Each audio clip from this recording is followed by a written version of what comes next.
Alright folks, I'm going to check the back bearings on an ATV. I want to show everybody how I'm going to do it. First thing I do is I jack the bike up.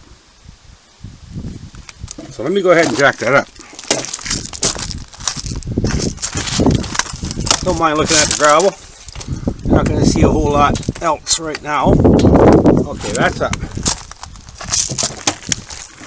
So I wiggle the tire, right? And you can see it's got some slop to it. Both ways it has slop to it. Now that doesn't necessarily mean the bearings are bad. That could be the slop within the spline shaft that's in the hub here. So being that this doesn't clearly indicate, now if it's got a lot of wobble to it, then something's wrong. I mean, the little bit of wobble, something's becoming wrong. But it doesn't necessarily mean that's in the bearings. Now it could be in the bearings, but there's no real way of knowing for sure. So I'm going to go further, and I'm going to lower back down so I can loosen up these 17mm lug nuts. There's a little process involved. It's not overly all that difficult, and it don't overly take all that much time. So we're going to start off by loosening these lug nuts. 17mm. There's one loose. There's another one loose.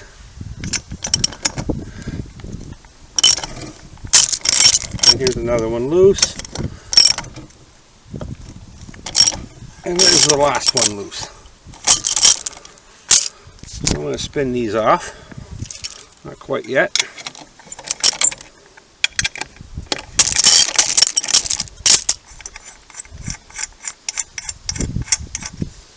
There's a little bit of disassembly required to check these bearings, and that's the steps that I'm going to take you through. And then for sure you know if your bearings are good or not. It's never a bad idea just to change them out anyway. They're not overly expensive, and it's definitely a smart thing to do.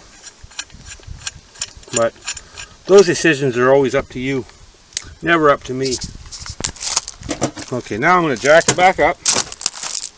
Again, you're going to watch some gravel here for a minute.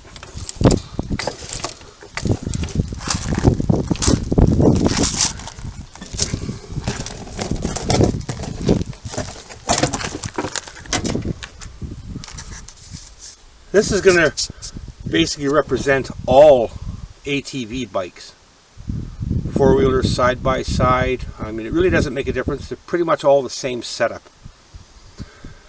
So what I'm aiming for here is to remove the hub, the wheel hub, and then I'm going to get to the spindle. I'm going to remove the spindle, take the shaft out, remove the spindle, and I'm actually going to feel the bearings myself, to feel them, to see how smooth they feel.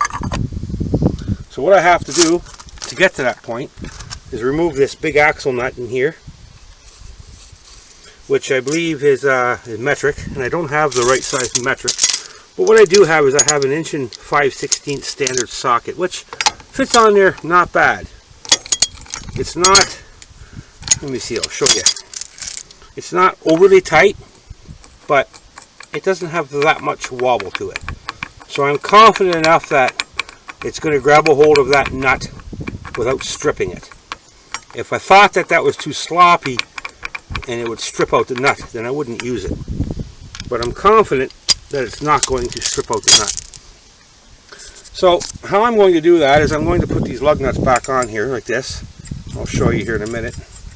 And I'm going to use a bar method instead of using the brakes or having the rim and tire on there and using the weight of the bike and the ground to stop it from slipping.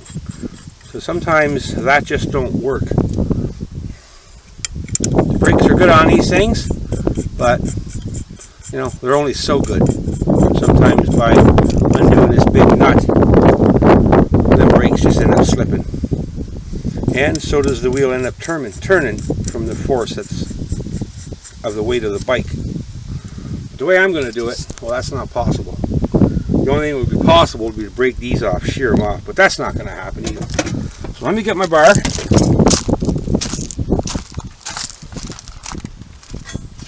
Bar and pipe.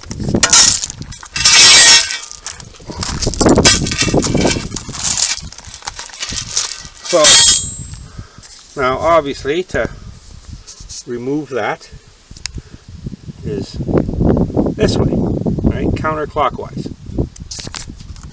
So that means that this whole mechanism here is going to want to rotate the same way. So I want to stop that from happening.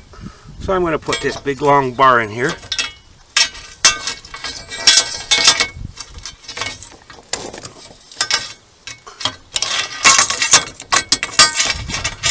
I'm going to turn it a little bit to give me some better leverage than that. First I got to turn this knob here to get it going the right way.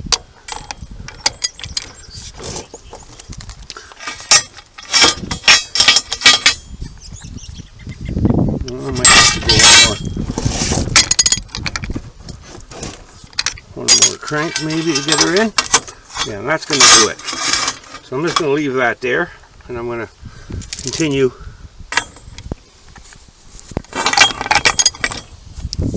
There, now you'll see it. There we go. Now it's tight. It's not going to move.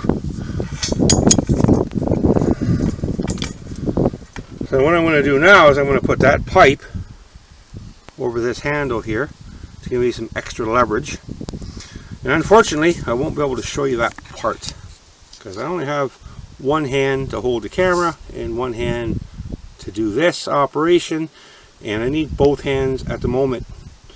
So I'll be right back with you after I crack this loose. Okay, I cracked it loose and I removed it. But what I forgot to mention is that on the axle shaft there's a little notch. Not sure if you can see it right here. Looks like an Allen key notch. Or a keyway notch. Not an Allen key, sorry. Anyway, you can see on this nut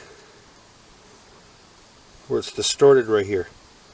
Well, this here gets bent when it's tight and up to spec. This gets pushed inward to fit inside that notch. And what that does is it stops this from spinning loose by itself. So before you remove this, it's real important to stick a little punch of some sort to bend that back out. It really makes loosening this a lot easier. Imagine I have a special tool for it, but I do not have that special tool, so I compromised. This particular one was not actually bent inward, so I didn't have to worry about bending it outward, out of the notch. Now when I go to reassemble it, I will actually bend this back into the notch. So okay, now that's out. Now this whole thing here, it just comes right up like this. You can see. That's not what your bearings are though. That just holds your rim and tire on, your rim. So I'm going to put that aside right there. Now you have to remove the upper control arm and the lower control arm, and it is a 17mm nut and a 14mm bolt. And if everything's okay, this should just pop out. And what I mean by okay, that these grease nipples here at one point or another were frequently used, and that pushes grease inside there. That allows this to stay free. And if it's not, and there's no grease inside of here, what ends up happening is you get rust shaping up, and this all starts to seize together, which makes this job much more difficult. But in this case here, very simple, because it's all wet with grease, no rust. So if you run into that problem where it is all rusty, you want to make sure you clean it up before you reinstall everything, and make sure there is no rust and lots of grease to keep it free. And the reason why that needs to be free, because when you're hitting bumps, this is going up and down, these are pivoting, they're moving. They need to be free in here to go up and down like this. To both, the bottom one also. So now the bottom one is also free. And will come out. Very simple process here. This is a very simple process. You can see it's nice and wet, full of grease. Now of course I drop the washer, which I want to be careful of and not lose it, because I need that washer. Now this whole mechanism here is just going to simply come out.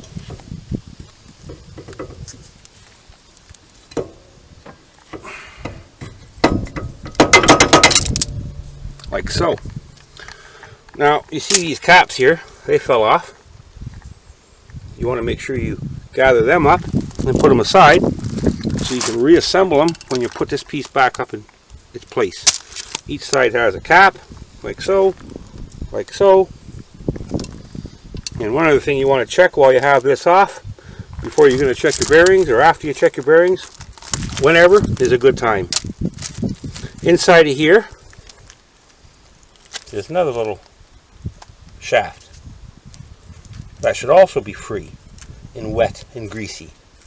If it's not, then it's very important to clean that up, make it become rust free, and get it nice and greasy and wet so it's free, both top and bottom.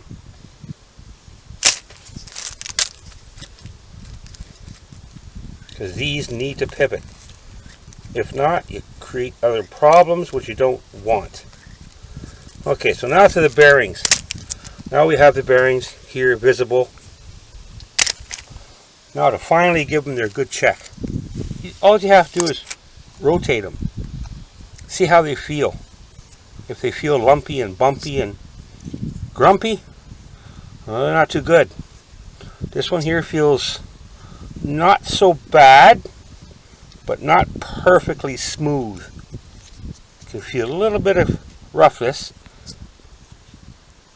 Now this is just doing it with my hand, spinning it slow. That little bit of roughness is going to increase with a greater speed, of course. So that's one side. Here's the other side. I'm losing battery power, folks. So you're going to have to get the idea here quick. You want to feel really smooth bearings. These are not perfectly smooth, so I'm going to change them out, along with new seals. So if you feel these bearings have a little bit of roughness to them, I would recommend changing them and be problem free. And know for sure when you're traveling down the trails or wherever you may travel, at least you got new bearings in there and you don't have that problem. Thank you for watching, folks. Subscribe if you have not, and thank you very much for those that already have.